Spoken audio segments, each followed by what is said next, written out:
should dissipate by mid-morning, giving you no sleep. Well, you know, I prefer the idea of holistic medicine. This is Captain Bill Maroney and Air Traffic 9.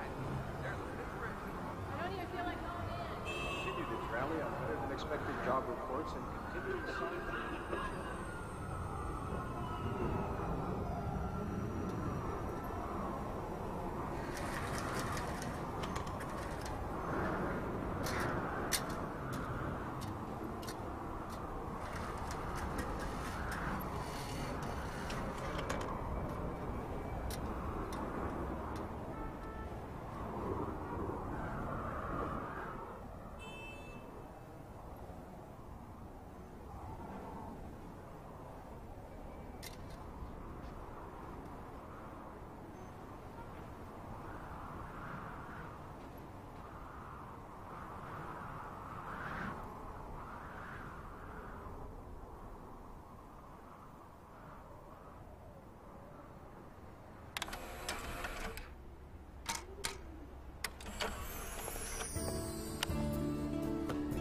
I will be by your side wherever you are. You can always rely on this lullaby beneath the blanket of stars. Home, home is where you want to be. So make your home right here next to me. I would steal you the moon if I could reach that far. Who'd have thought that so soon our love would bloom beneath the blanket of stars? His name, of course, is Victor Fox, but legions of fans know him as the Lark from Lark. Champagne in one hand, a microphone in the other, his music sells in the millions. But if you let me love you, it's for sure I'm gonna love you. And he's with us today on Good Morning Chicago. Welcome to Chicago, Victor. Happy to be here. Very happy indeed. Max! Victor Fox is here in Chicago! You're here, of course, to do one of your famous Christmas specials. Will you be choosing someone from the audience to sing to? Oh, yes. There will be that special someone. Of course, it's always a wonderful thing to take a beautiful woman by the hand, look into her eyes, and sing her a love song. You darling. Victor. Oh. Well, I hope you heard that, Chicago ladies, because the next 5 people to call this number will win a ticket to be part of the audience for Victor's Christmas special. Call now. Yes, please, do call. And of course, I would love you all to be there. But even if you can't, I'll be singing especially for you. Hello, you're one of the 5, please hold. Hello, you're one of the 5, please hold. Hello, you're one of the 5, please hold. I got through!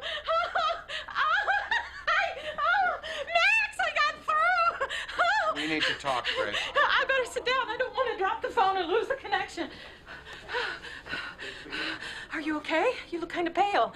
I'm not sick. We have to talk, Grace. But I'm just on hold for these tickets. There's only 5, and I'm one. It's Victor Fox. It's for the special for his taping here in Chicago. It's the Lark from Lark. We need to discuss our marriage.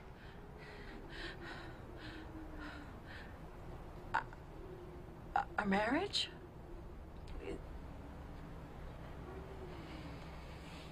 Is it terrible? Should I be afraid? I don't want to be married anymore. Hello, thanks for waiting. Congratulations. Can I take your name and address? You don't want to be married anymore. You don't want to be married to me? Or you don't want to be married? Hello?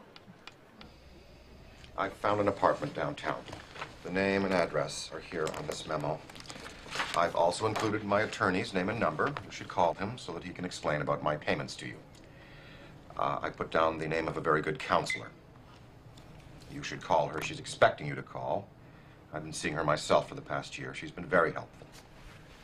You've been seeing a counselor?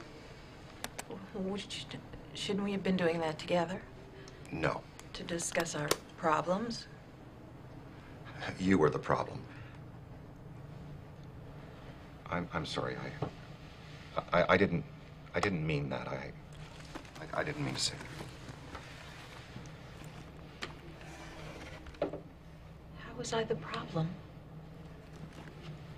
Max, how was I the problem?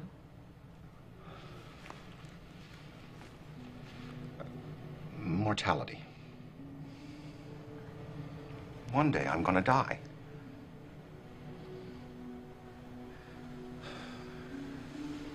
This morning I saw a window washer on the other building here. He has one of the most dangerous jobs imaginable. Yet, what of you? I'm not young anymore. I have to start small with the dangerous things. I have to leave you, Grace. And I know I will feel terrible when I walk out that door. But I also know I will feel more alive than I do right now. Never said that.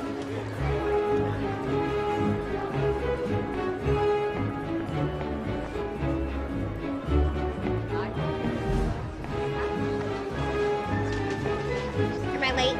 Sorry if I am. I had to drop Pokey off at daycare. Yes, daycare. I needed the rest. He cries all night, I am sleep deprived, and it's your fault. My fault. You rocked Andrew to sleep every night when he was a baby. He rocked Pokey to sleep every night. He left us, and I can't rock Pokey the same way he did. Bastard! He was making Pokey rely on him. Why did you let us get married? We weren't compatible. Andrew always told me you were very compatible. Sexually, that's it. As soon as the baby came into it, we were finished. It's this generation of men, they think they never have to grow up. They never see me. They never stop seeing me. Over here! Hey! Now, Max, his generation accepted what it meant to be grown up. How long have you two been married? 25 years. You used to love each other. Whatever, passion isn't everything. I proved that. The chicken salad, dressing on the side, and a latte. Me too. You two what? Please? Me too what? What does that mean? The latte, the salad? Excuse me. Hey, look at me! Is this rudeness deliberate, or are you just lacking social skills? I beg your pardon? I beg your pardon? Now she's Miss Manners. Are you picking on my mother-in-law because she's a housewife who reminds you of your own mother who you probably despise? Or is it that my being a dwarf makes you so uncomfortable, but you know you'll be fired if you aren't polite to a dwarf? I'll be right back with your order. Why don't you take a picture? It lasts longer. You're right. It's all my fault. Andrew left you because he was afraid of being a father. He was always a fearful little boy. I'd say to him, "It's all right, darling. There's nothing to be afraid of," but he never believed me. Because I didn't believe me. I mean, there's so much to be afraid of. There's war and murder, diseases, and pollution and loneliness, and Max left me. Most of those things aren't your fault. What? Did you just say Max left you?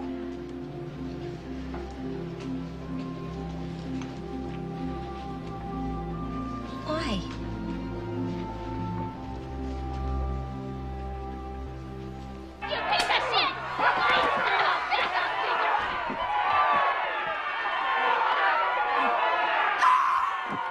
This is my best friend who left her underwear next to the bed, so I kissed goodbye. Because you were These are wedding Wise men say only fools rush in,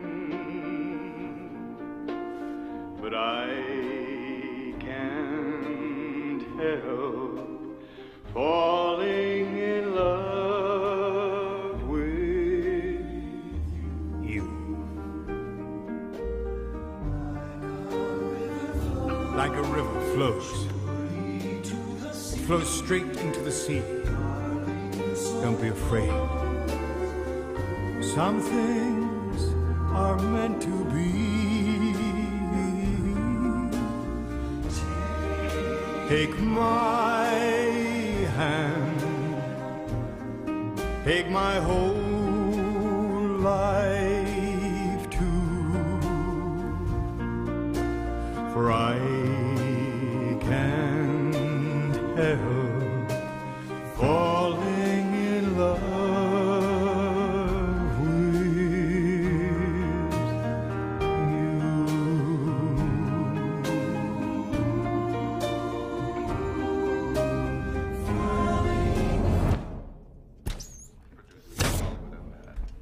He's a very good actor, and he's a wonderful writer. Do you think he has a shot? Anybody who thinks Adlai Stevenson, George McGovern, Mondale, Not exactly president material.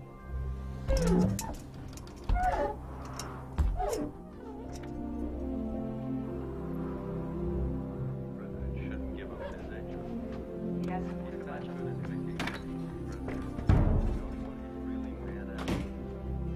He said he needed to do dangerous things to feel alive again. Maybe it's the same for me too. Maybe I need to do something dangerous. I mean, if you knew me, you'd be quite surprised that I'm calling you like this.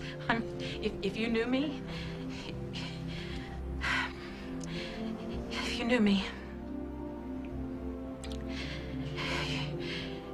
you'd know that this is a very dangerous thing for me to do. Because you could say no. Or you could humiliate me in some way.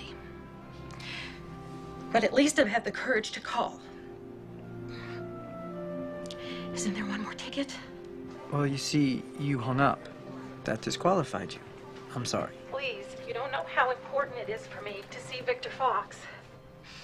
See, that ticket was more than a ticket to me. It was a tiny, shining piece of hope.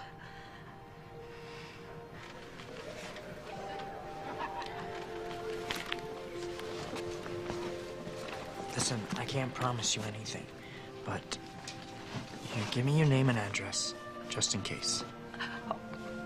Grace Beasley, 404 East Wacker Drive, apartment 2809, Chicago.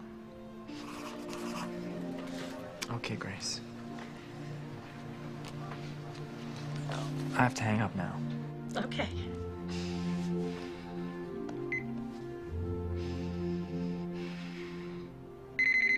Oh. Hello? Mrs. Beasley? Yes? This is Nurse Mills. Please hold for your daughter-in-law. Grace? Maudie, what's wrong? I'm in the hospital. I had a panic attack while I was dropping Pokey at daycare. Not a heart attack, a panic attack. I thought it was a heart attack. They said I have to learn to deal with my stress, to learn to deal with the fact that relationships don't last.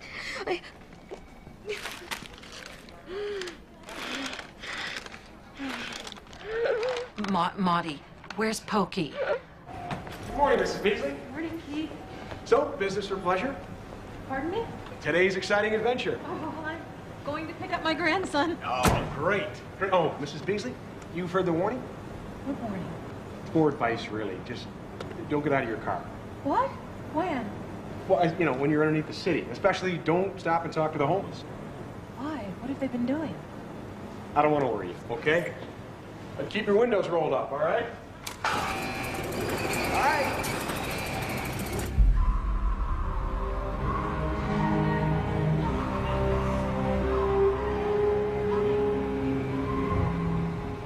Sad, Victor. Oh, no. Not now you're here, Pokey. Romantic, Victor, when you're older. Victor sings Dusty. I don't know what it is that makes me love you so. I only know I never want to let you go. You started something, oh, can't you see? That ever since we met, you've had a hold on me. It happens to be true. What's true? I only want to be with you. But It doesn't matter where you go or what you do. I want to spend each moment of the day with you. But look what has happened with just one kiss.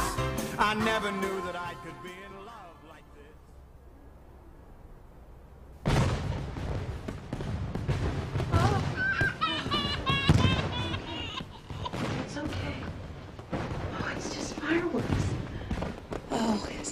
beautiful.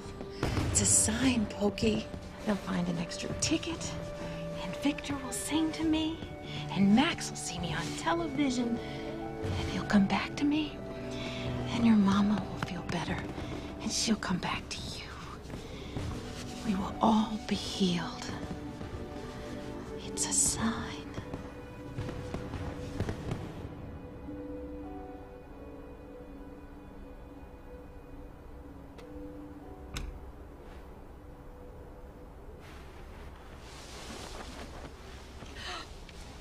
Oh. Oh. Andrew. Sorry, Ma. I didn't want to wake you. I just left you a note to tell you that I picked up Pokey. Where are you going to take him at this hour? His daycare center opens at 5. Please, darling, leave Pokey with me. Just until Maudie feels better able to cope. It's not a good idea right now. I'm his grandmother. I just don't want anything bad to happen to him. And it's safe at daycare. Well, yes, but there's more to life than being safe.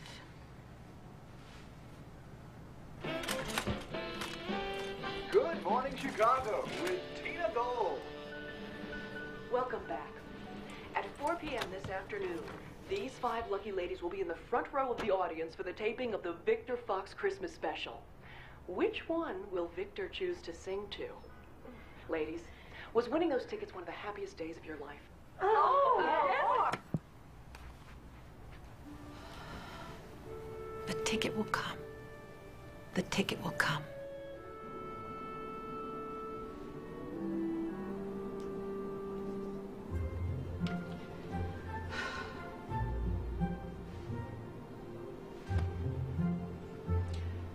The ticket will come.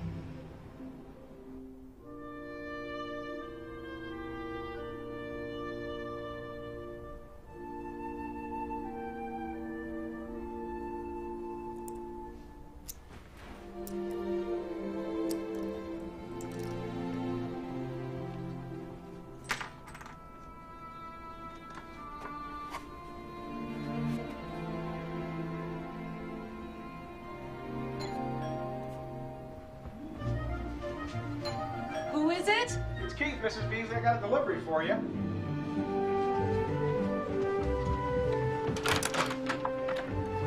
Oh, thank you.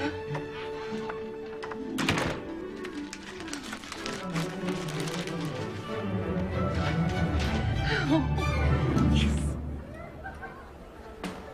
They're placing the stool. The champagne. Dom Perignon 67. Or Cristal 92. If they can't find the Dom. He once drank Moet in Guam. They talk about it all the time. Guam. In a Waterford crystal flute.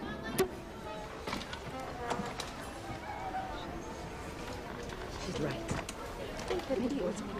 Do you ever have Victor dreams? She does. Yes, we can. The union doesn't care that it's been. I care what the union talk about. Ladies and gentlemen, I have your attention, please. Due to circumstances beyond our control, Victor Fox has been delayed. And we have no choice but to reschedule the taping of today's show. We're very, very sorry. Please accept our apologies. We do plan to tape the show on a later day, so keep your tickets and check the newspapers for information about it. Quite as good as I should have. Maybe I didn't love you quite as often as I Victor should. Fox singing "You Were Always on My Mind."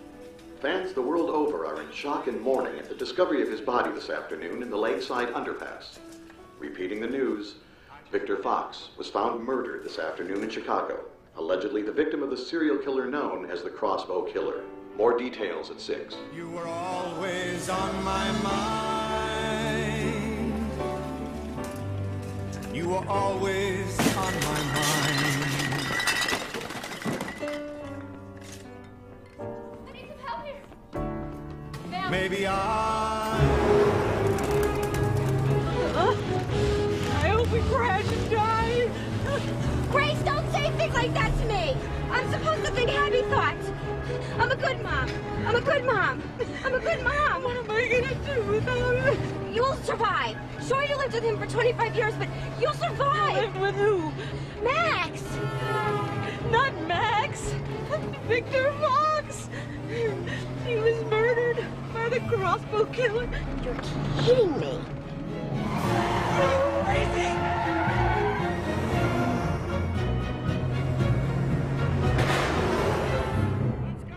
Wow, what a turnout. All right, all right.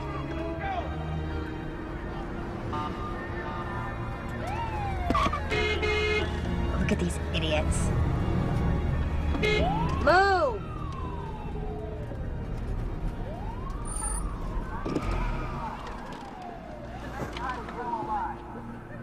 Let's check out the flowers and stuff. Damage. Come on, Grace. The key word here is closure. Excuse me. Get out of my way. Move. Coming through. Out of my way. Handicapped.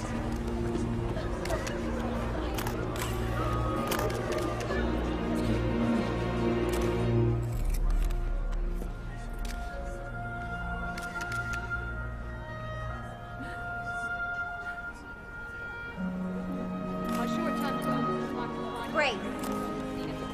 Grace? Oh my God. Let's get you a drink. Watch your step. There's a bar.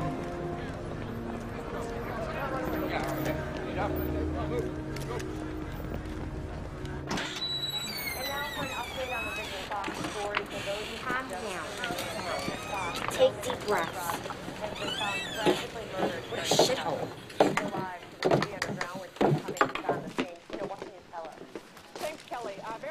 Why are there flowers here, too?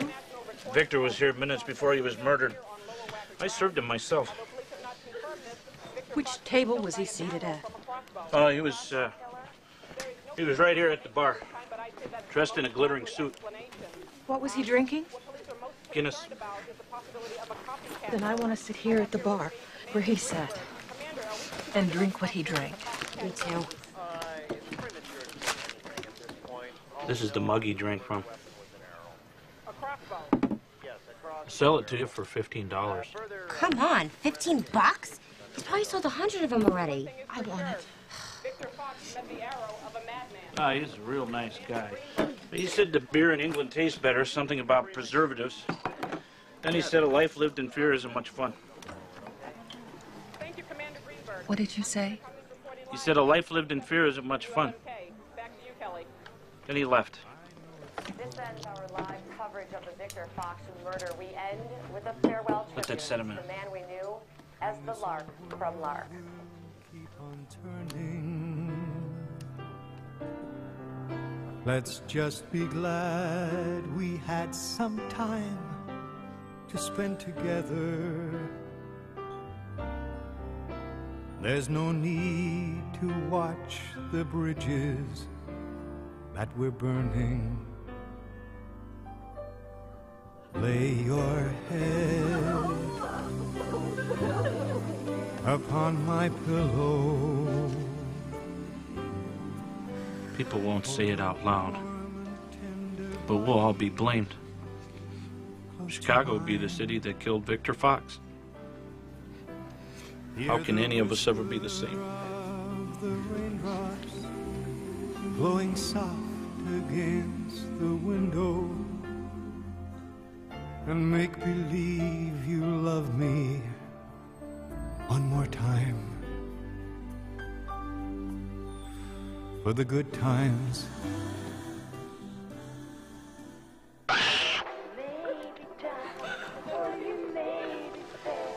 I'm going to his funeral. It'll be in England. Well, then I'm going to England. Why? What did you call it? Closure. Oh, can't you close here? You've got the mug. The funeral won't be for a few days. I'll leave tonight. What do you mean you'll leave tonight? Grace! Grace! Hey! Grace! You are not going to England. You've been through a trauma. 2 traumas. Here, breathe into my bag.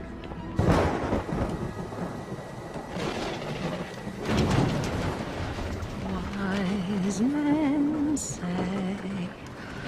only fools rush in, but I'm sorry. I sing when I'm nervous. Oh, that's all right.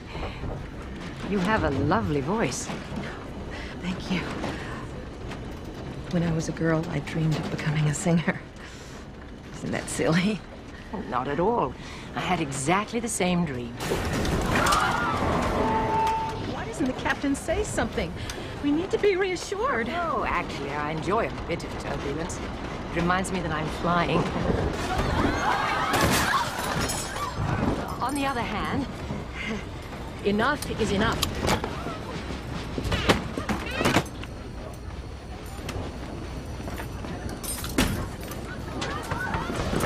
Ladies and gentlemen, this is the captain speaking. We apologize for the rough weather. I understand some of you are finding this difficult. In an effort to make you feel at ease, I want to introduce a special guest to the cockpit, Miss Julie Andrews. It's all right, everybody. We'll get through this.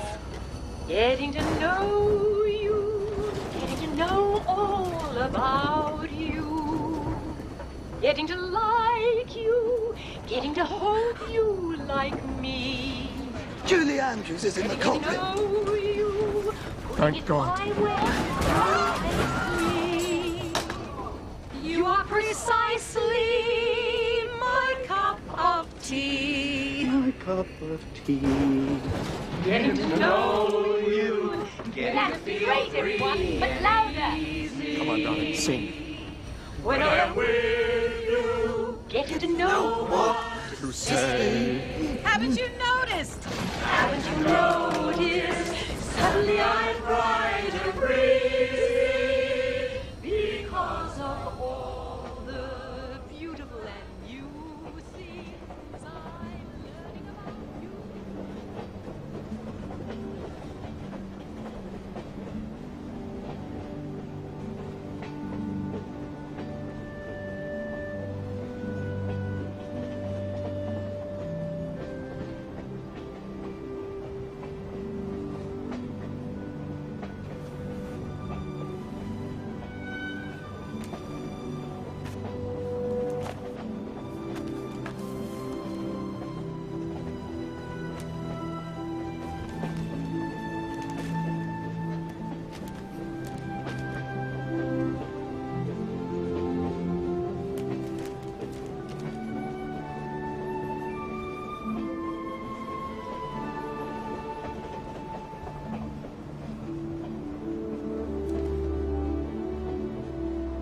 And I like the card to say this. Never regret, never forget. Oh, I'm really sorry. I think someone else has used this poem. Let me check my book. Yes, I'm afraid so. Well, I have an idea. Maybe the person who wrote the poem would let me pay half the cost of their wreath. Do you have their telephone number? Could we call and ask? It's not really done. Well, these are tragic times. The rules change during tragic times. That's true. Let me call.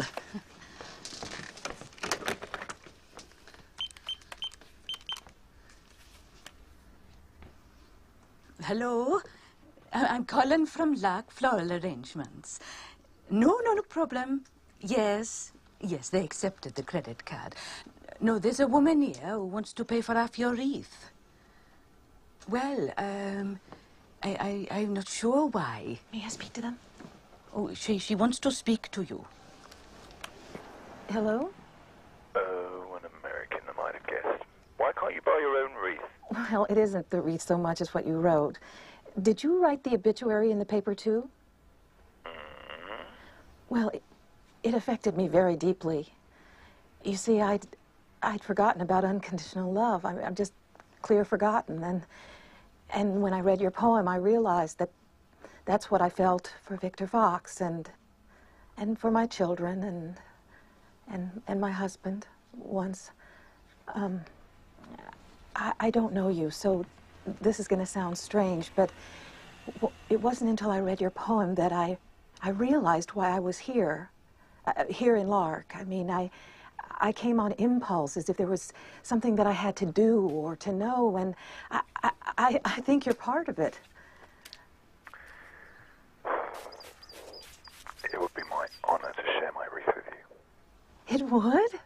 Yes, because you're completely crazy. Not half crazy, but completely. And that's in the spirit of Victor's death. Crazy and pointless.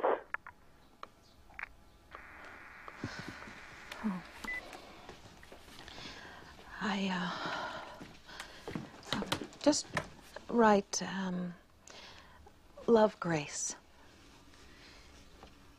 You wouldn't want to get involved with somebody like him. I don't know why Mr. Fox put up with him. He knew Victor Fox? He lived with him. He was,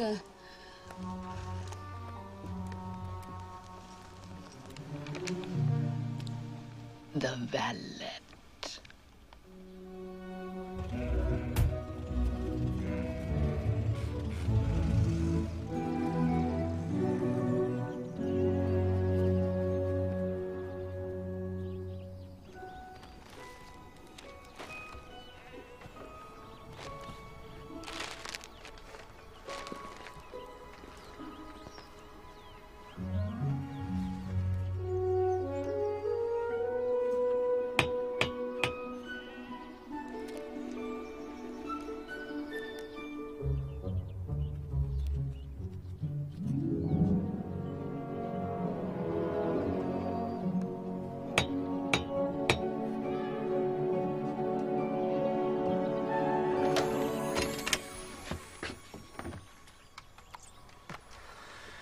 What do you want, Grandma?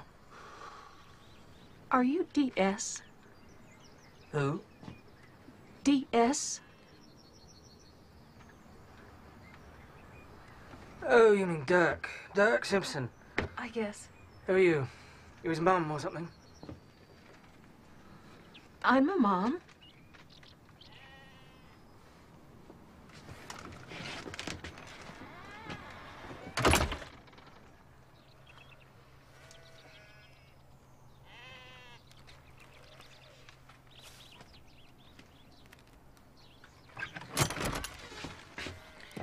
He says you're dead. Tell Dirk. I was dead, but now I'm alive.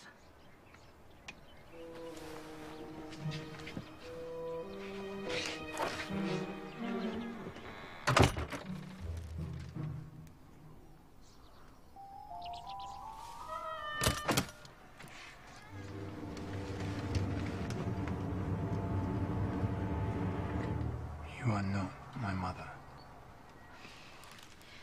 You were Victor Fox's valet, weren't you? Victor Fox's valet? Of course, that's who I am. I'm a valet. I dressed him in the morning and I washed his s'mores, didn't I? And parked his car. Parked his car? Not in this country, sweetie. Victor didn't have a car. We went everywhere in limos. I don't understand. Just one of those frumps without a life who fixated on Victor. And now leave stinky, scrawny flowers all over my front path, telephone me with bizarre revelations concerning their pointless, wretched lives, send me pictures of their fat, middle-aged selves, and otherwise push me to another level of hell! Get off my property, American frump, before I call the police. This isn't your property. You're a squatter. A squatter? Victor Fox left me this house, this land, and all his worldly possessions. I don't believe you. You're a liar. You're a frump without a life. Valet without a car. Life without a point!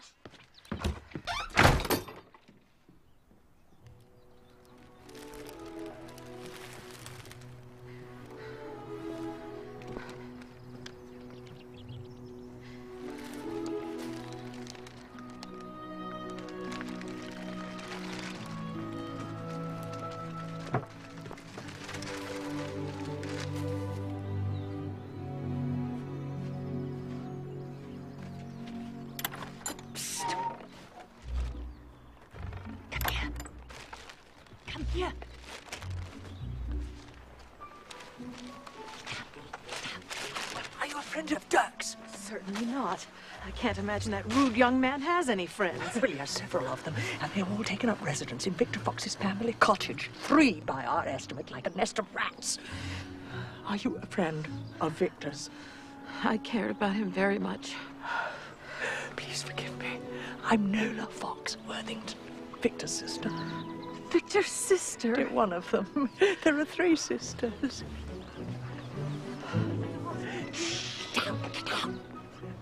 This is Lynette Foxmoor and her husband, Barry Moore. Good afternoon. How do you do? Nice to meet you. Hello. This is Harriet Fox Barrier. She's travelled all the way from South Africa. I'm the baby. Grace Beasley. Would you like a cup of tea, Grace? Oh, it would be lovely. Here, come with us. We've got our Bentley.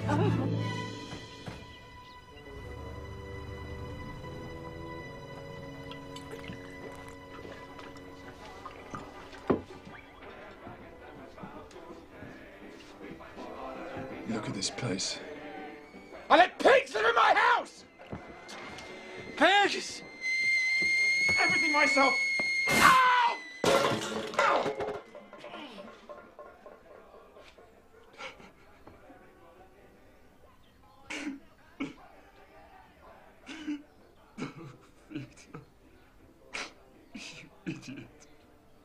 Picnic. Oh, Victor with horse. Oh.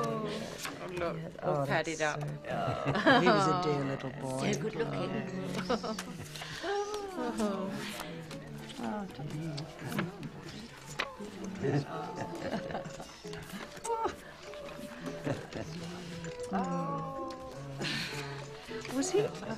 Was he always artistic? What do you mean, artistic? Oh. Talented. Yes, he was always talented. And normal. Normal. And he played rugby, soccer, cricket. Oh. He hated sport, Nola. Preferred dancing. Ballroom dancing, yes. He did that to meet girls. Oh. Girls, girls, girls. What a lady killer. Oh, my goodness. we were very close. Close as any brother and sister could be. Yes, so close he tried to suffocate her when she was due. Healthy sibling rivalry, like in any normal, healthy family. Normal. We grew up in this cottage with our loving mother and father. Yes, we had our ups and downs, flirtations with psychiatric situations, domestic violence, drug abuse. Like any normal, healthy family. Normal. I can't stand the injustice of that low-life living in our home. So there's no truth in what he said.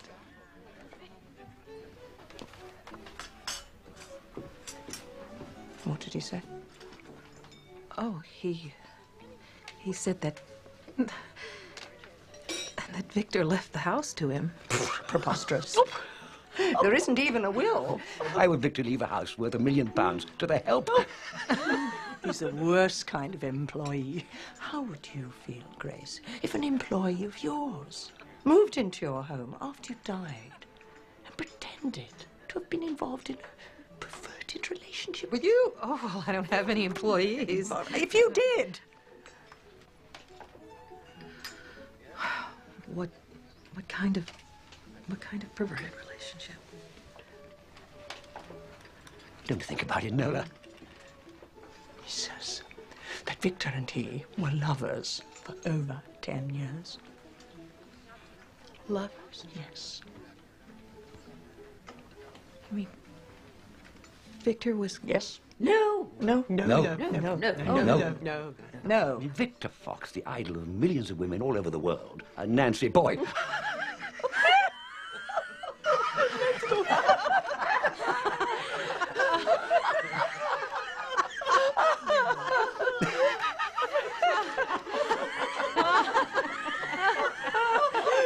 We want to turn the house into a tribute museum. Oh.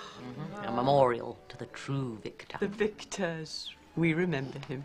A Graceland for Lark. How do you manage? Manage your busy life, your career, without any employees? Well, I do it all myself.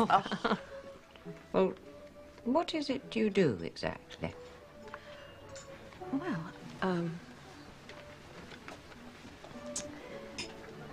I'm a homemaker. What? A homemaker?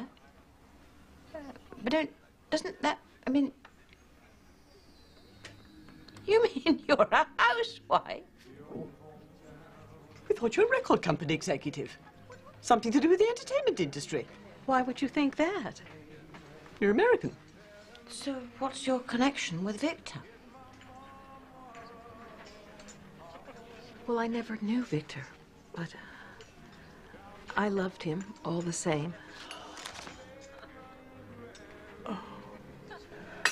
I have been having tea with a fan. Get her out of here, Barry. Let her finish her tea, at least. Bill, how much more can I be expected to endure? I have been pouring out all my private pain to an autograph dog. Hound.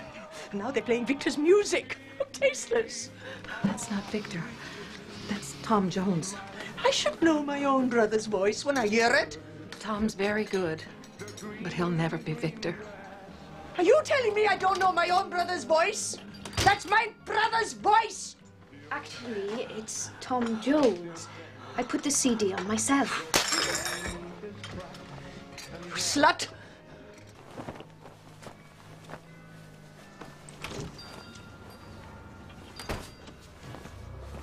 Grace. Oh, please let me apologize. I don't know why I accepted Nola's invitation for tea. I guess I was just curious. I mean, you're being Victor's family. Please let me apologize. Nola's very upset. Well, of course. And her brother being killed so horribly. Well, truth be known, they were estranged for 20 years. Grace, I'm not only Lynette's husband, I'm also the family lawyer. My card. We're in a sticky situation. Mr. Simpson won't speak to us. He won't speak to anyone. You're the first person he's opened the door for. How would you like to act as our representative? For a fee, of course. Use your influence with Mr. Simpson. Help him to see our point of view. Well, I don't have any influence with Mr. Simpson. He slammed the door in my face. Ah, but first he opened it. I think he'd listen to you. He'd get a handsome cash settlement. All he has to do is disappear. Disappear? No interviews, no book deals, no public acknowledgement that he was ever in a relationship with Victor, which he wasn't. Help us to convince him it's time to let go and move on. What if he doesn't want to let go and move on? We have plan B. We wait for him to leave the house. Then he's detained long enough for us to change the locks. Detained? Isn't that dangerous? Oh, don't worry. Wouldn't be me personally. You have my card.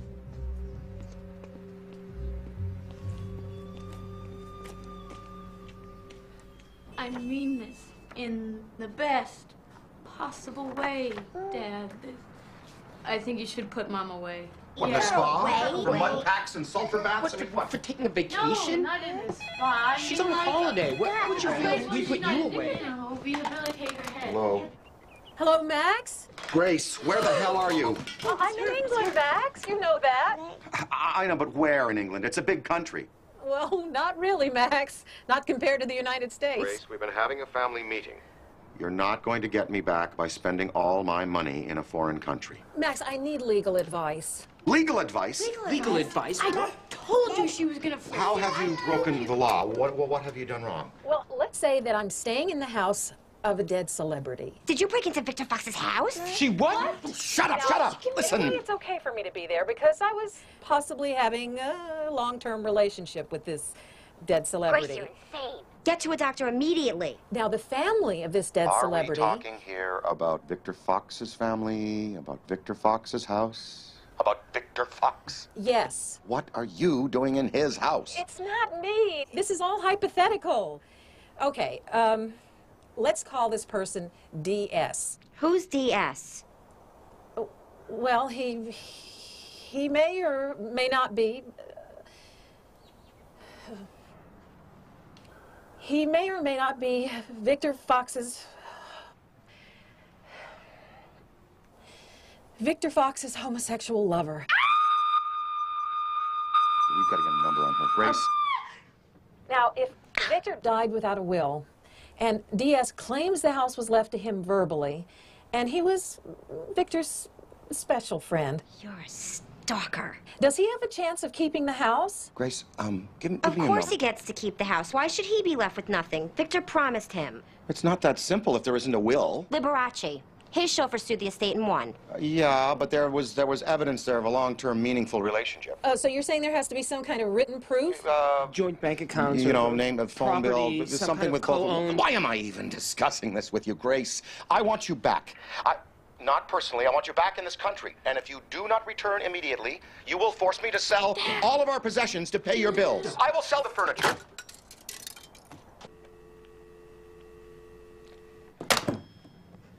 Great.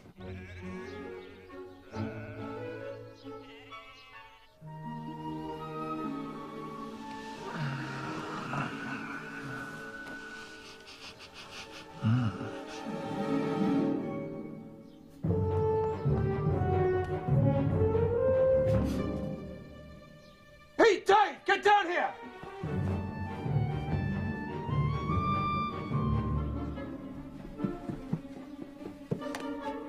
What is it? Doug, you cooked us breakfast. Good for you. This is your first step on the road to recovery. It's a miracle! What is that sound? I turned on the hot water tap when hot water came out. Doug, did you fix it? No!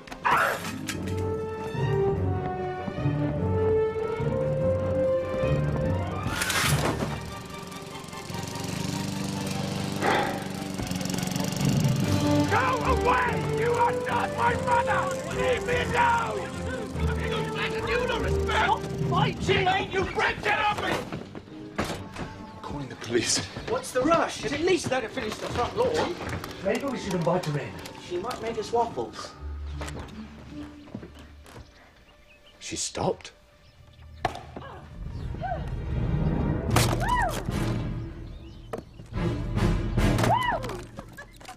Your hot water service runs on fuel.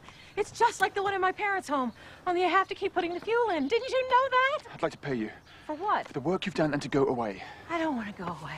I want to help you. How much? Very much. Dirk, touch you better get back inside. Barry, the attorney, has men out there waiting to detain you. He wasn't specific about the detaining, but I don't think it involves giving you a cup of tea. Did you know that they want to turn your home into a tribute museum? We have one in Chicago for Al Capone. It's a disgrace to his memory, if such a thing is possible. Now, my husband, husband, is a lawyer, and he says you need proof of your relationship with Victor. Love letters, a joint bank account. Look, I'm asking you nicely, even though you are a psychotic. Please, leave. Let me grieve in peace. Without you in my kitchen or my woodpile. Get back inside right now, Dirk, or I'm going to give you a great big hug. Look, if Victor was here, do you know what he'd do? He'd have you arrested. Victor Fox hated women. How do you know what he felt? Oh, haven't you worked it out yet? Leave before he hurts your feelings. He could be vicious. Victor was gay! Sissy! A friend of Dorothy's! A Nettie! But his whole life he had to pretend he was this heterosexual lover boy just so he could sell his music to sad, lonely, middle-aged housewives like you. And he hated it. He hated all of you. He hated his life of lies. The only thing he ever loved was me.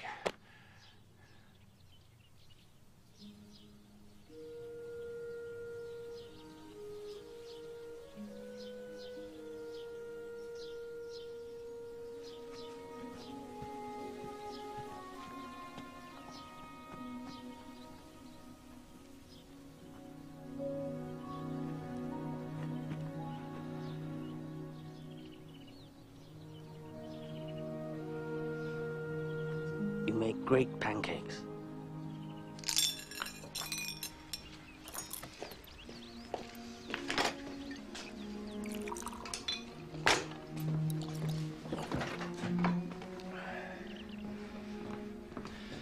You shouldn't have done that. She wasn't like the others, Dirk. She was like a real mother. She could cook.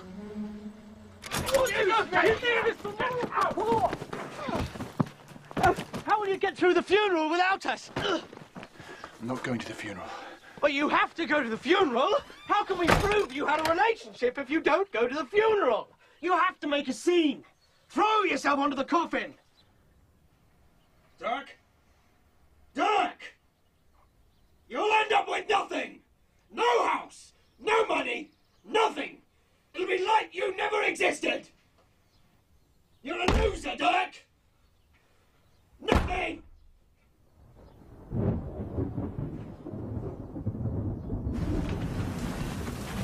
We had the case won. Sewn up. We had it won. Wanker. Hello, boys. Do you fancy a cup of tea? Yeah, that'd be great. Thanks so much. Oh, excuse me!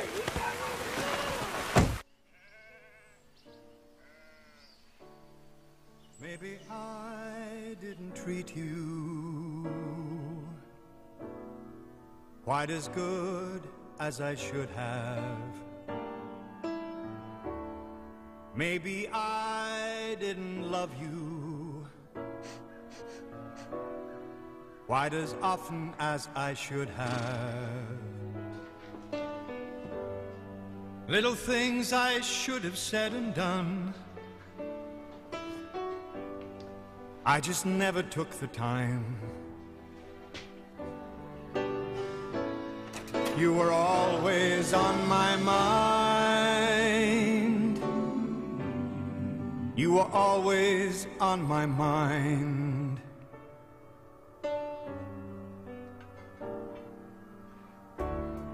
Maybe I didn't hold you all those lonely, lonely times. And I guess I never told you I'm so happy that you're mine. If I made you feel second best, girl, I'm sorry, I was blind. You were always on my mind. You were always on my mind.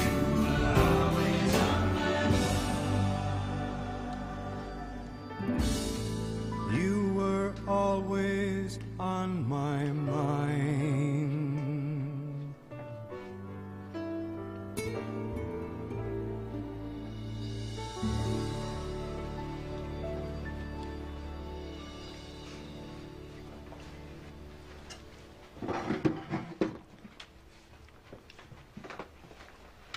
I'd offer you wine, but I've already drunk it.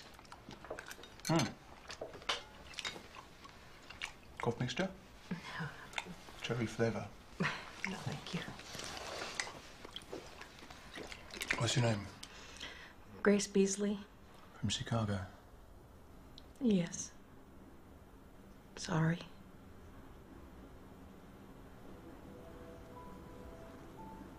Brace yourself. Victor's mother's room. Victor and his sisters were never allowed in here. This is where Mummy Fox came to be alone. With her dolls.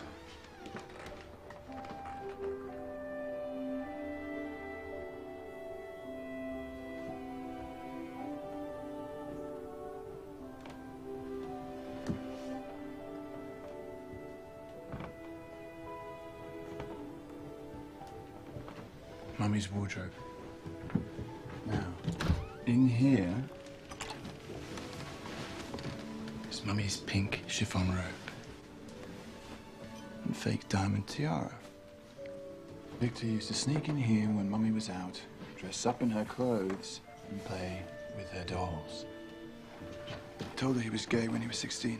She blamed herself and then committed him to a mental institution. After he was cured, came back home, waited until his parents were out, slipped in here, and smashed every doll he could get his little gay hands on. Victor's boyhood bedroom. After the doll incident, Mummy threw him out. She got all his toys out of the attic and then redecorated his room. Sent it back in time to when he was 8 years old. She just reinvented his memory. The family more or less pretended he was dead. Never mentioned him again. Victor never went to her funeral. But she left him the house all the same. And he kept it just as it was, in memory of Mummy. He used to sit in that chair, smoking his pipe, wearing her pink chiffon robe and fake diamond tiara. No. Oh, yes. Somehow, I don't think that'll be making it into the Tribute Museum, do you? Oh.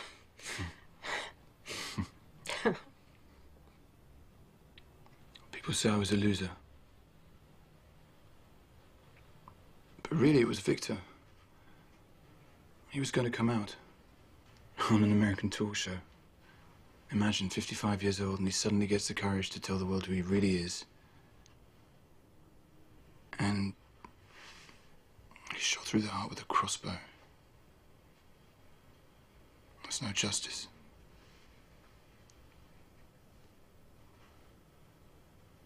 How did you meet? His voice. I wanted him to sing my songs. I was a songwriter. And, well, I stalked him. I tracked him down to his recording studio, forced him to listen to him. He told me I had no talent whatsoever, but he asked me out. Oh. That's what Max said to me. What? On our second date, I told him that I wanted to be a singer. Really? And he said he didn't think that was very realistic. Because I was too ordinary to succeed. Oh, it's the flattery that reels you in, isn't it? Oh. I was 25. He was 45. He was funny, generous, drunken, manic depressive, self-centered, unfaithful. Terribly unfaithful. Did I say funny? Yes. Funny, unfaithful bastard. You know, a week wouldn't go by without him cheating on me. But he'd say, Dirk, I have sex with other men, but I sleep with you. Unconditional love. What? Your poem. That's cruel. I was drunk when I wrote that. I should have written unconditional masochism. That's what it was. I don't believe in unconditional love. What is it? Cut off my ears, steal all my money, and I'll love you anyway. Yes. And more. More? You don't have to love me back.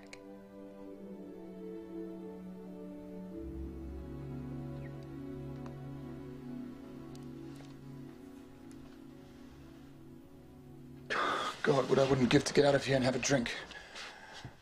Been cooped up in here for days. Ow! Shine that thing down, they'll see it. Oh, no. Ow! I can't find my hole. What hole? The hole I made in your hedge. That's how I broke in. Do they really have sing-along in English pubs? No, that's something you read about in guidebooks. In real life, they're bashing up queers. Maybe we shouldn't go. What? Forgot how much they hate me. That's because you're rude. Rude? Excuse me, do you know what it's like to be gay in a small village? Yes, I do. My daughter-in-law is a dwarf. Ow. What? She's a dwarf. She's different. She's more different than you. People stare at her wherever she goes. All right, I lose, the dwarf wins. Better luck next time. You've got to be kidding, darling. I'm not getting on that. Oh, come on, Dirk. It's too far to walk. My little brother and I used to ride double all the time when we were kids, and he never fell off the handlebars. Handlebars? Live a little. We'll sit by the fire. We'll toast Victor. Nobody will even notice us come in. This doesn't mean I trust you. It'll be just like that movie Butch Cassidy and the Sundance Kid when they go bicycling together. Oh, I'll be Paul Newman, and you'll be the lovely Catherine Ross. Whatever happened to the lovely Catherine Ross? She fell off the bike and broke her bloody neck. Raindrops keep falling on my head. Keep it steady! And that doesn't mean I'm too big for my boots. Get off! Oh, hold on, it's a hill. No! Put on the brakes! Put on the brakes! Every stream. Isn't it wonderful? Slow down! working! No!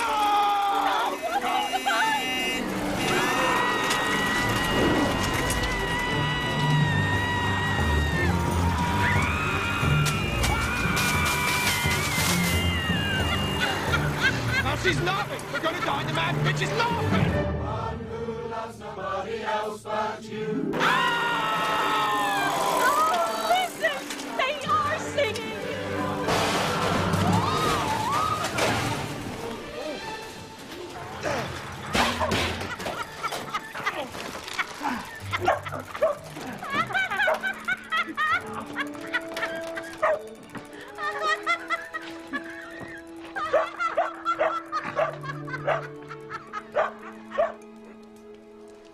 To Victor. To Victor.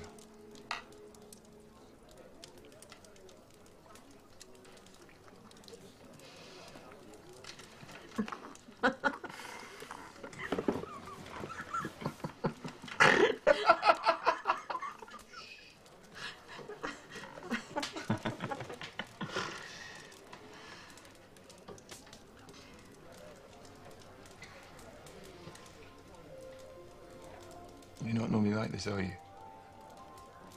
I mean, I'm getting to know someone even you don't recognize. Huh? If somebody told me Friday where I'd be on Sunday, I'd never believe them. But where will you be tomorrow? And who will you be? I don't know. The problem is you do. You'll be in Chicago waiting for your husband to come back. You'll be Grace Beasley again, front without life.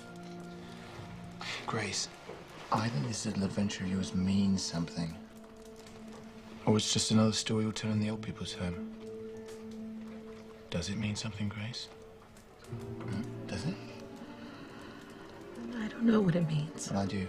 I knew what it meant the moment you broke into my home and forced meals upon me.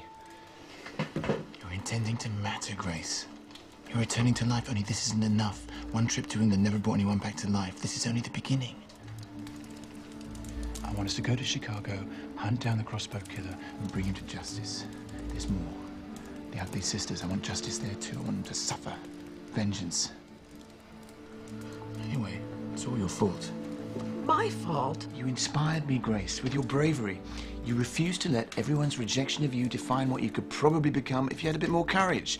Thank you. You showed me the way. I can't hide in that house anymore. I have to be Dirk Simpson again, and I have to be proud of him. Vengeance won't bring Victor back. No, but it will bring us back. How? We'll matter again. But there are other ways we can matter. Grace, if I was the valet, and you were the wife, neither of us has existed for some time. I'm sorry. Are you the valet? No. Yes. I mean, no. I was his boyfriend. For over 10 years. Dirk. No. I washed his underwear and ironed his shirts occasionally. But in between all that, I was his boyfriend. Go on. What do you want to say? It's him. To the memory of Victor Fox. Victor Fox. Wise men say only fools rush in. Victor. But I can't help falling in love with you. Who am I if I'm not Max's wife? What am I supposed to be? Would it be a sin if I can't help falling in love with you? Did I disappoint you, Grace? Oh, no, Victor. Well, Mummy's room was a bit of a shock. Do you know, if we had met, I think I'd have liked you very much. Victor, you were gay. Ah, yes. There was that. Still, you're a damn fine-looking woman, Grace. Oh, Victor. I always imagined you'd say something like that.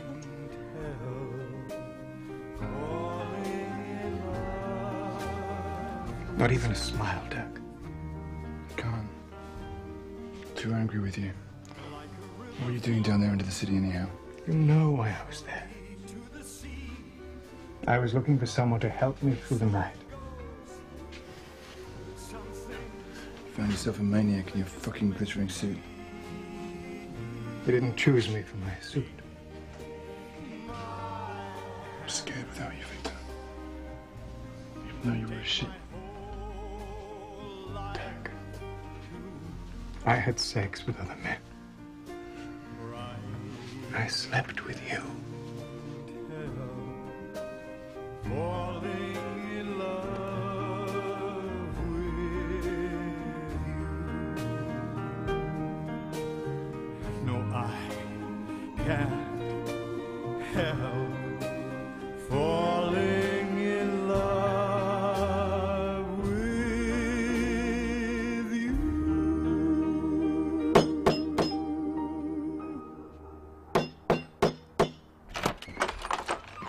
I need to see Victor Fox. It's an emergency. He's dead. He doesn't have emergencies. Funeral's in 12 hours. I'm Victor Fox's loyal valet. Show me the clipping.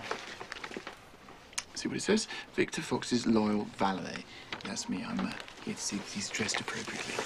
He is dressed appropriately. His sister's picked out a nice beige suit. Beige? He was an entertainer, not an accountant. He was funny. Outrageous. Gay, and very particular about his burial garments. He hated beige. Who's she? Oh, this is my lawyer, Perry Mason. Pleased to meet you. I hope I don't have to see you in court.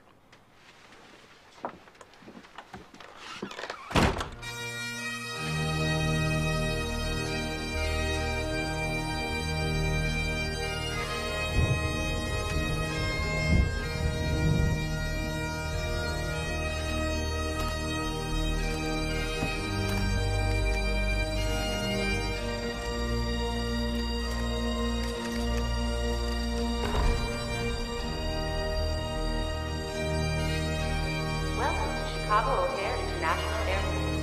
Please remember, smoking is not allowed inside the terminal. Members of Her Majesty's Royal Fusiliers lead the casket towards the altar, followed by the family, who demonstrate remarkable composure on this saddest of days.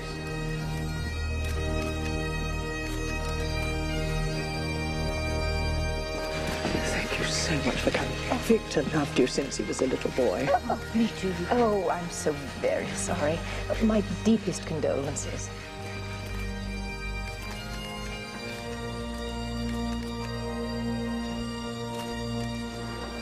The casket at the altar now, and in accordance with the wishes of the family, it will be opened, giving the world a final glimpse of Victor Fox, the Lark from Lark.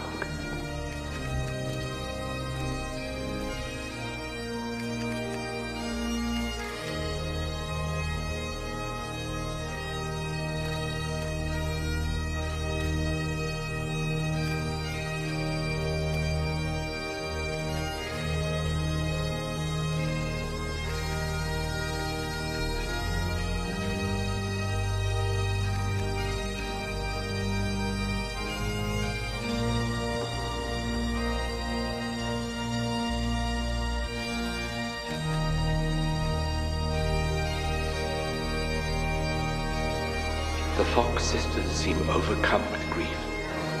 Lola Fox rising to her feet now, moving to her brother's casket.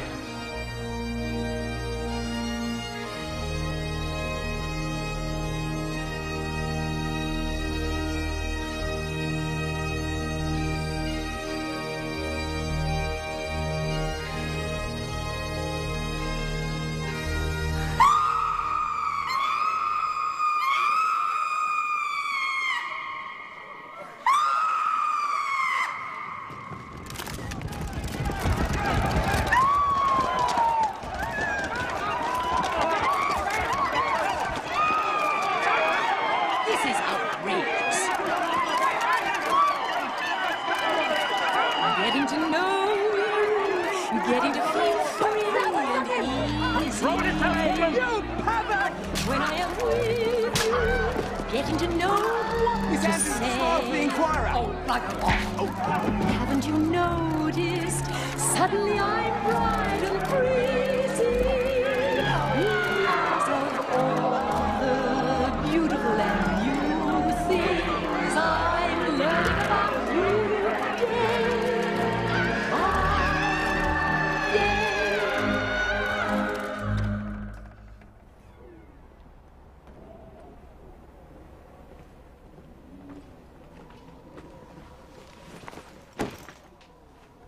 Well, this is roomy.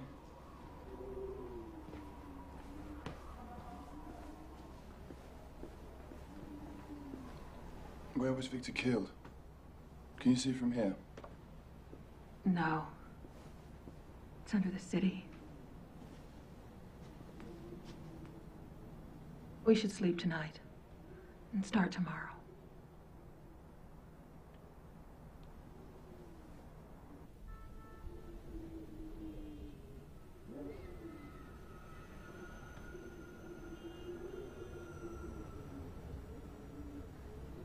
What's that sound? The wind. I used to have a noisemaker to block out the sound. Bubbling brook. Tropical surf. Frogs. I love you, Grace. I love you too, Dirk.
Grace?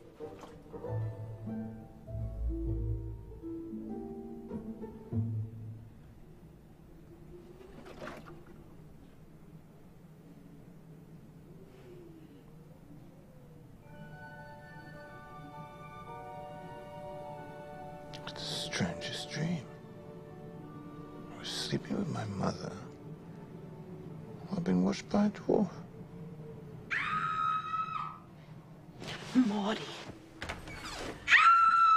It's not how it works! Maudie! Wait!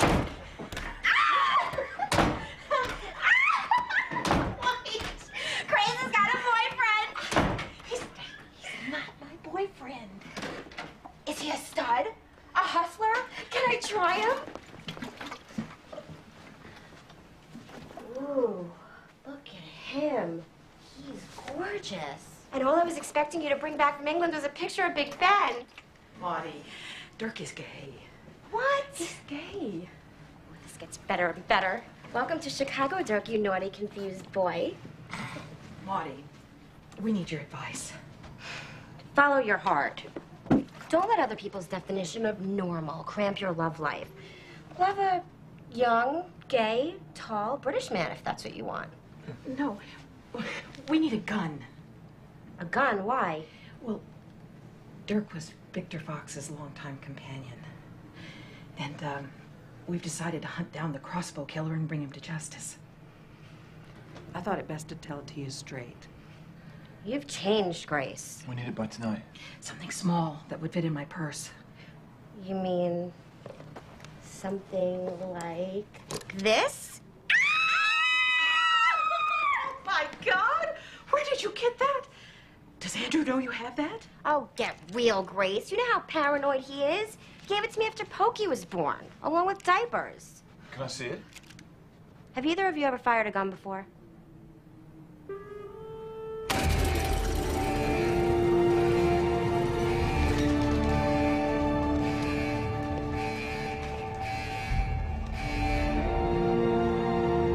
Why are you wearing that ridiculous coat? Don't look now. It's a disgusting, offensive movie about a psychotic dwarf in a red raincoat who cuts people's throats. Never heard of it. Doesn't matter. Nobody messes with a dwarf in a red raincoat.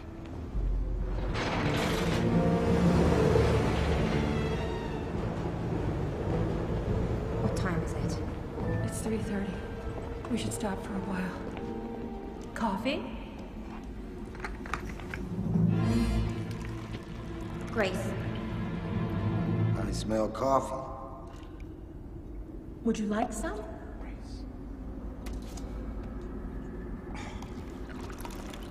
Grace. Oh, hello. Coffee?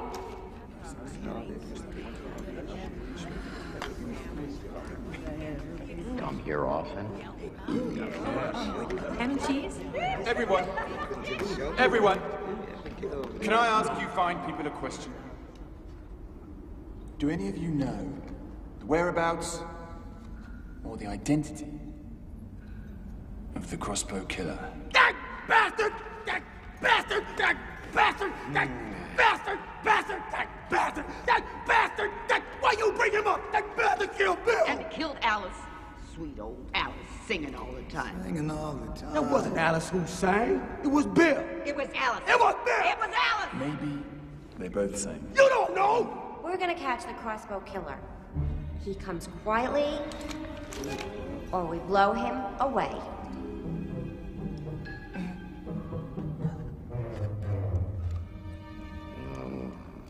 Some vigilantes, officially sanctioned by the homeless.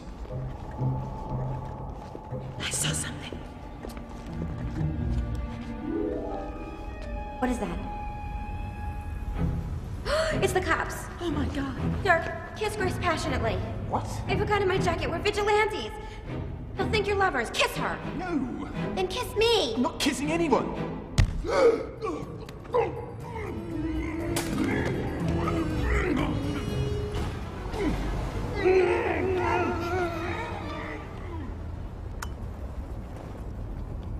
Did you see that? What? Did you ever see a movie called Don't Look Now?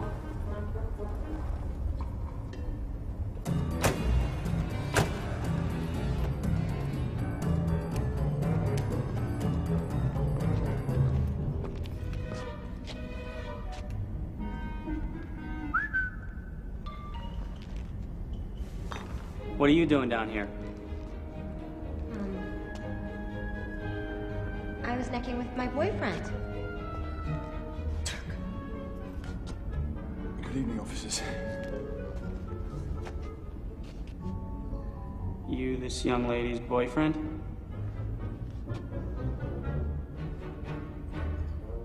I am. What are you doing? I was watching them. You know these people? Yes. No. Oops. Don't worry, nothing terrible. Carrying a concealed weapon. Oh. And if you brought Pokey here to shame me, it didn't work. It was my first offense, so they knocked it down to a misdemeanor. Oh, Mommy missed you. Oh.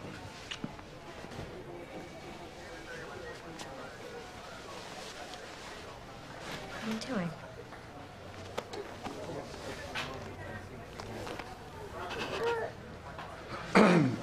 There's a court appearance next week.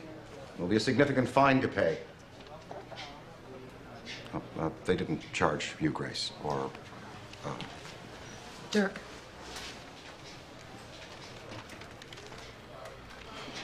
That's Dirk.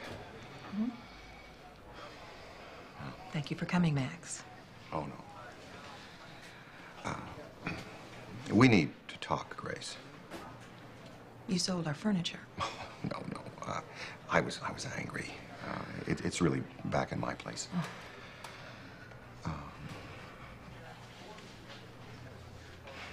Look, why don't I take you to breakfast?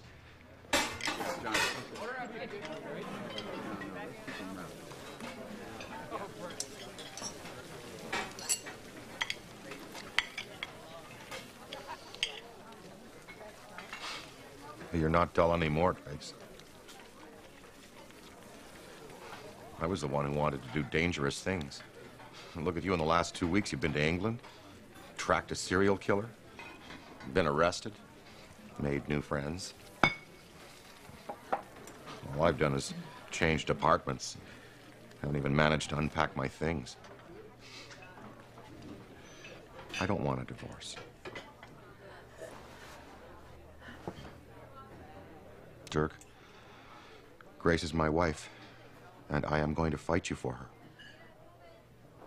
I realize I've been a complete fool, and I guess what I'm asking is that you give up Dirk here. Look, Max, darling, I'm afraid you're... Ow!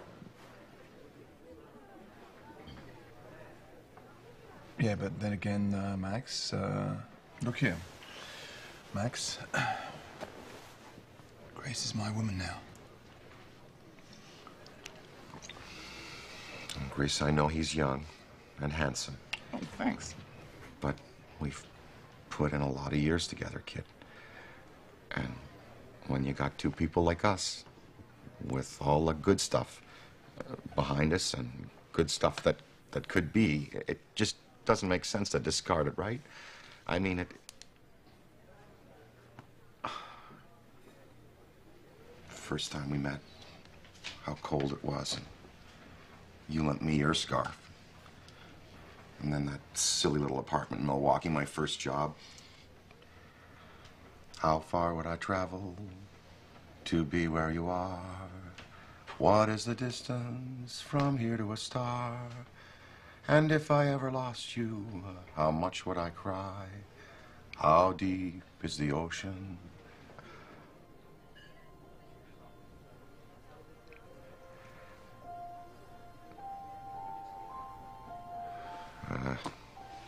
You don't want to take me back. It's all right. Max? Max?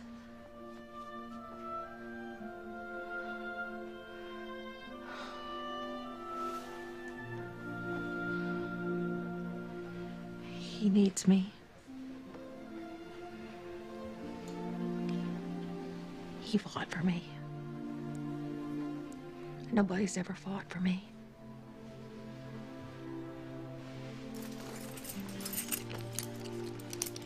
Here's the key to my apartment. You were staring us in the face all the time. What was? The reason he chose Victor and the tramps. There wasn't a reason.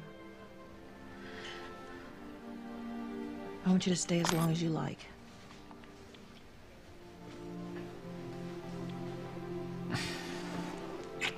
Off you go.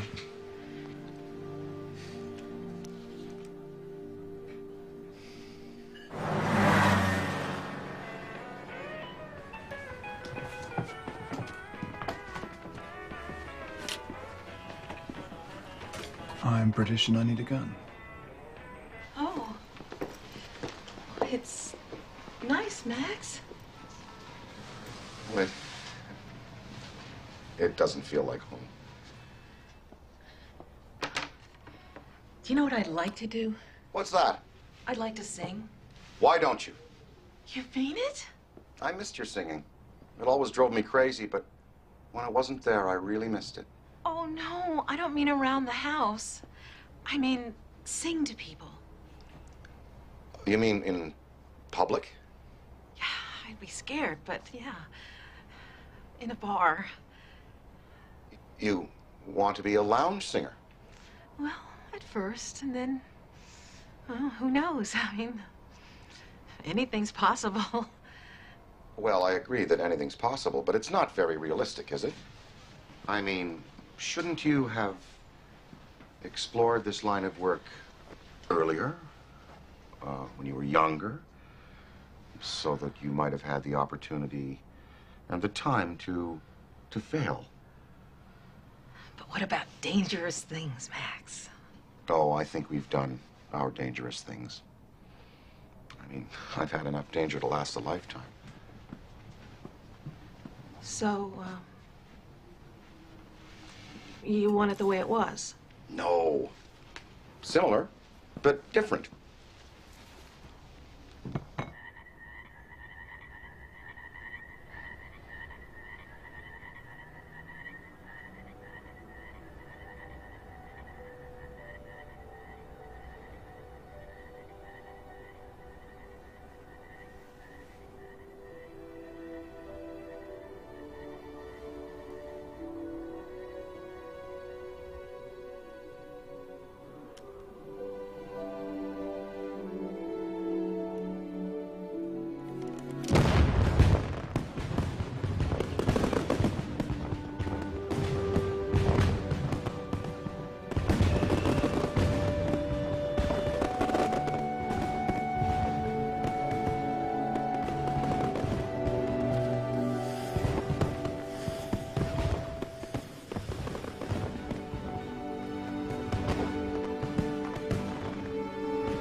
Hello, you've reached Andrew and Maudie.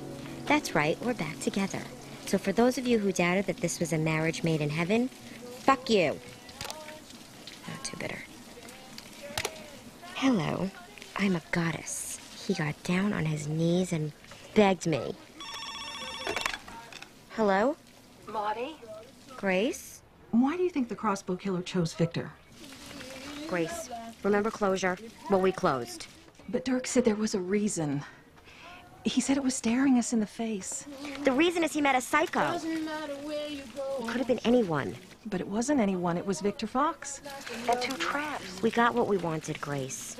I got Andrew, you got Max. We should be happy and getting on with our new lives. What about Dirk? Go back to bed, Grace. Whatever happened between you and Dirk is over. I want to spend each day of my life with you. You're right. I got what I wanted. Didn't I? It's singing. What? Remember what the tramp said? The ones that were killed were singing all the time? What if Victor was singing too? He kills anyone who sings.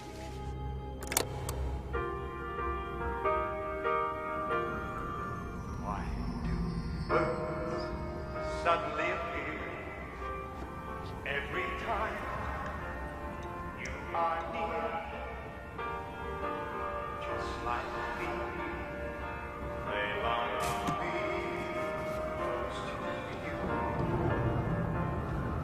Why do stars fall down from the sky every time you walk by? Just like me, they long to be close to you. On the day that you were born, the angels got together and decided to create a dream come true. So they sprinkled moon dust in your hair of golden starlight in your eyes. That is why all the boys in town follow you all around. Just like me, they long to be.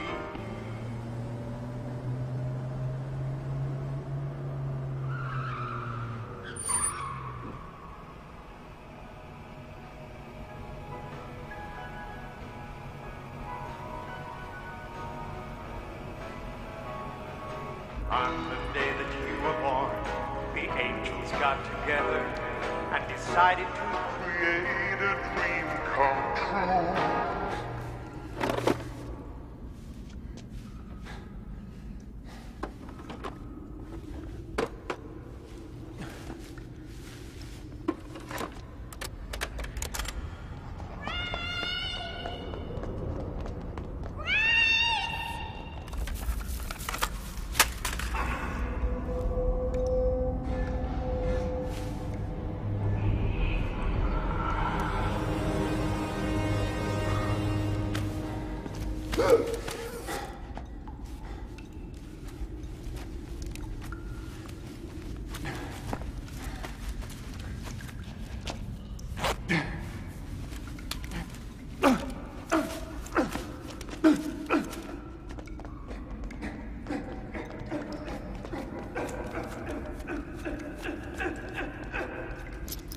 What are you doing? I'm trying to attract the crossbow killer. We thought you were gonna sing. Where did you get that gun? What are you wearing? It's Victor's. He wore a suit like this on the night he died. Dirk, you're gonna get yourself killed. You know what Victor used to say? A life lived in fear isn't a life worth living. No, he didn't. What do you mean, no, he didn't? He said, a life lived in fear isn't much fun. Isn't much fun? Yes, worth living, Oh, but not come much on, fun. Victor would never say that. I happen to know he did. A bartender told me. Does Max love you? Oh, it's a simple question. Did he tell you he loved you? In his way. Good. Now, piss off. Unlike the two of you, I have fears to face.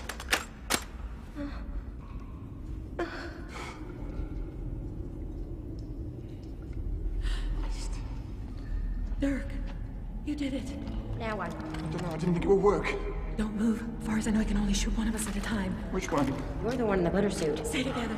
Maybe you shouldn't stay too close to Dark Race. God, I think I just got us all killed. No! You, I know you. What? Who? You're her in the room with the baby? Hokey? You saw me with my grandson? Who are you?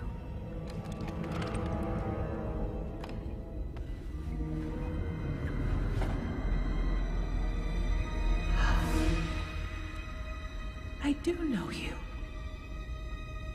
You clean my windows. Seeing you and that baby dancing reminded me of my mother and her love. For God's sake, say something. Yes. Well, you're not going to be love pointing a crossbow, people. You're just like everybody else! No, I'm not! Look at us! Do we look like everybody else? We're not! We're like you! We're unloved, unnoticed! I am not unnoticed, don't you read the paper? Oh, yes, you're very famous. Even I've heard of you, and I'm British. I know that jacket. No, you don't. Everyone's wearing them in Britain. They're all the rage. The streets are glitter. What were you and the baby dancing to? What was that song? It was a song by Victor Fox.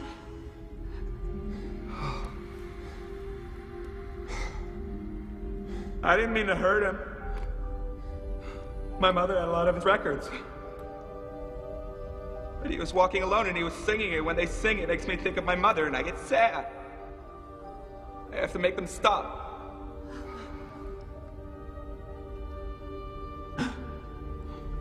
What was that song you were singing to the baby? What?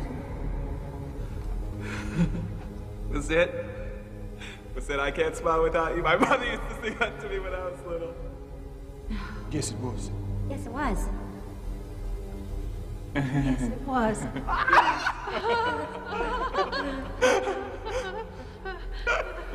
How's that go again? Sing it to me!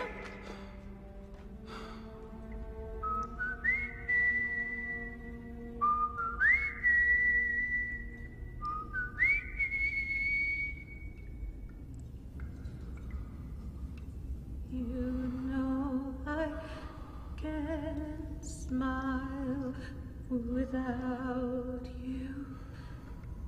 I can't smile without you. I can't laugh, and I can't sing. I'm finding it hard to do anything. You see, I feel sad when you're sad.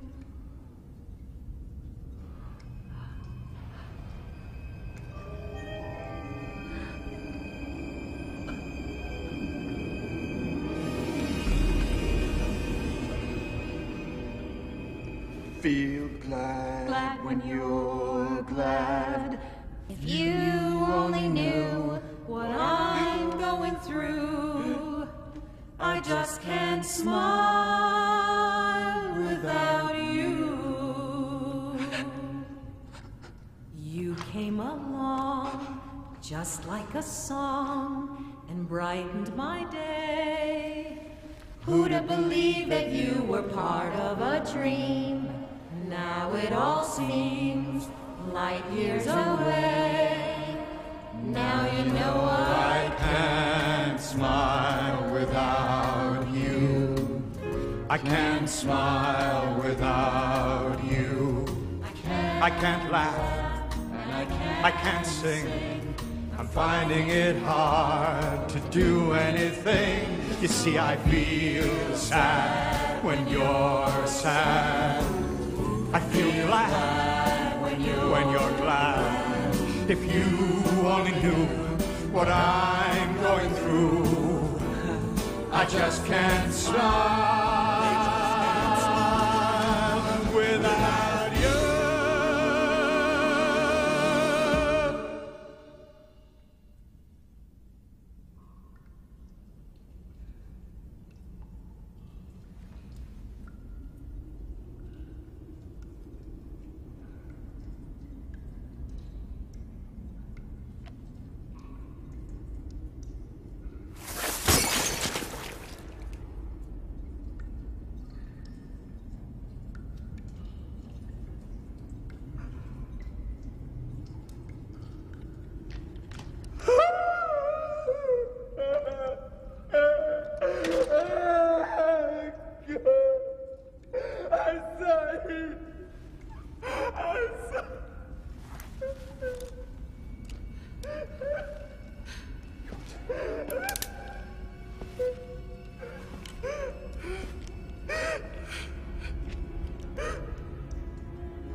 VF? VF? Victor Fox! You knew him! Liar! Singing liar! God! I got it!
because of you, freak!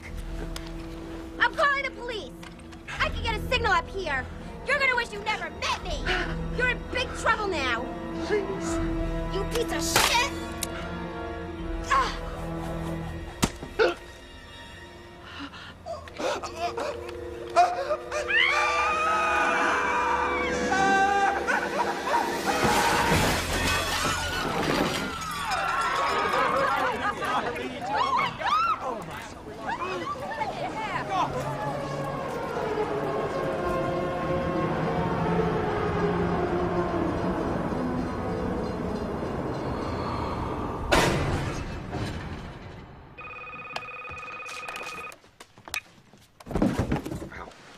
Hello? Max?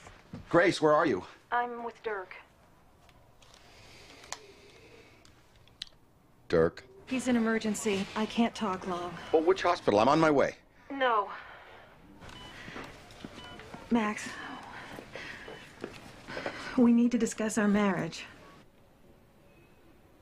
Our marriage? I'm sorry, Max. I love you. I always have. But I never expected you to say it back. That wasn't a condition, because I was too afraid of the answer. Now it is a condition. I don't want similar but different. I need different. Well, I don't know if I know how to be different. Find a way. We've read about them and we've seen them on the news, but who are they really? Please help me to welcome Chicago's own crossbow killer heroes, Grace Beasley.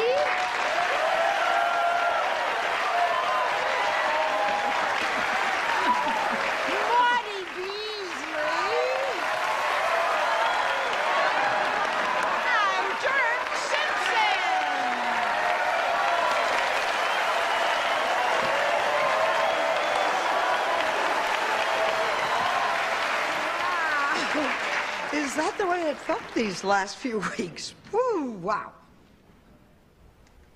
Yeah, absolute wow, Sally.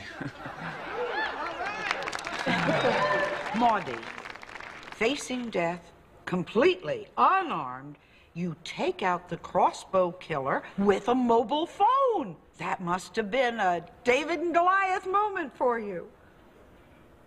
Actually, Sally, I was really fed up with the phone. Batteries always seem to die in the middle of your most important calls. Haven't you noticed that? That's why I was so excited when Sprint PCS approached me with this new state-of-the-art digital phone. With batteries that have 5-day standby time, I know if I'm ever cornered by another crossbow-wielding maniac, my call will get through.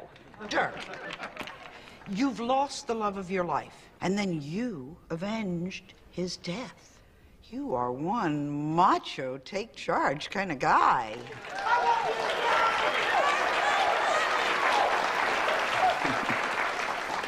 Is it over? Can you move on? Well, I'm lucky to have friends.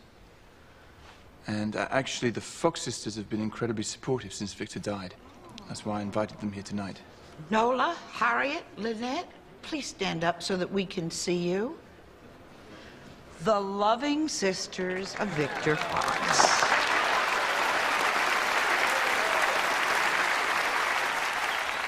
I couldn't have got through this ordeal without them. In fact, they have given me Victor's house. No! Yes. Wonderful. I want to make it into a hostel for gay youths who've been kicked out of their homes by their intolerant families. I think Victor would have wanted it that way. I know the Fox sisters want it that way.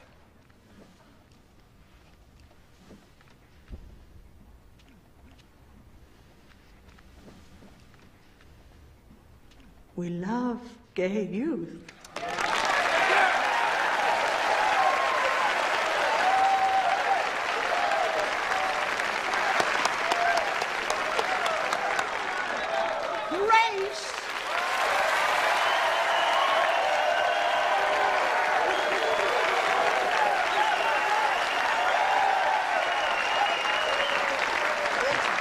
quite a journey. We've read about you. We've heard about you. What is there left to say? Actually, I have something I'd like to say. Sir, what is your name? My name is Max Beasley, and I'm Grace's husband, ex-husband. Yes, Max. What would you like to tell us? Well, it's not much, really, just that I'd like to hear Grace sing.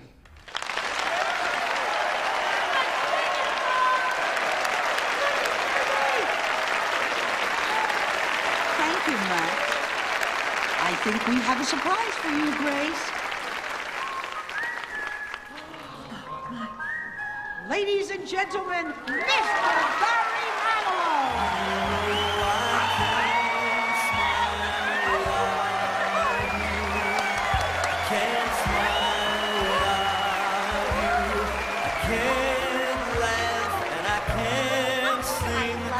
Finding it hard to do anything. Grace, may I accompany you?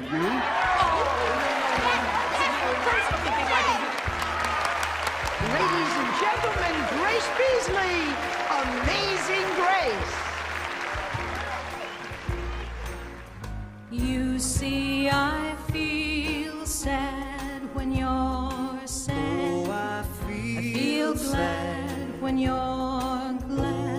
If you only knew what I'm going through, I just can't smile without you. You came along just like a song and brightened my day.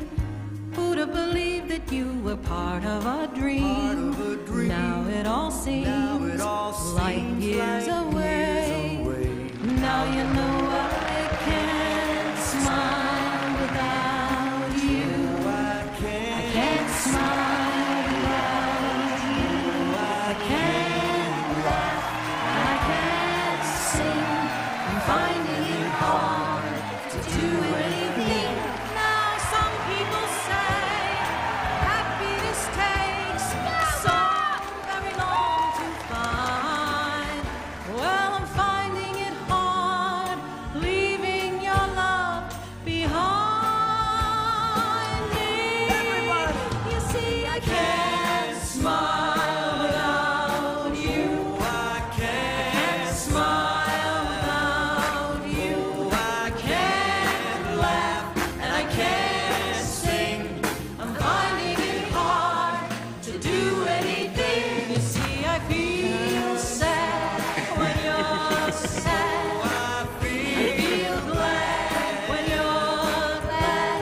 If you only knew what I'm going through, I just can't smile. She just can't smile. She just can't smile without you.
Over the rainbow,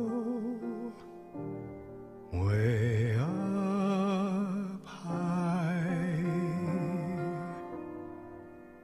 there's a land that I heard of once a lullaby.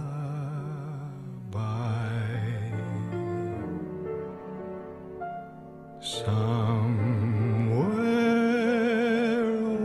over the rainbow, skies are blue, and the dreams that you dare to dream really do come true. Someday I'll wish upon a star and wake up where the clouds are far behind me, where troubles melt like lemon drops away above the chimney tops. That's where you'll find me. Somewhere over the rainbow, bluebirds fly. Birds fly over the rainbow. Why then, oh why can't I?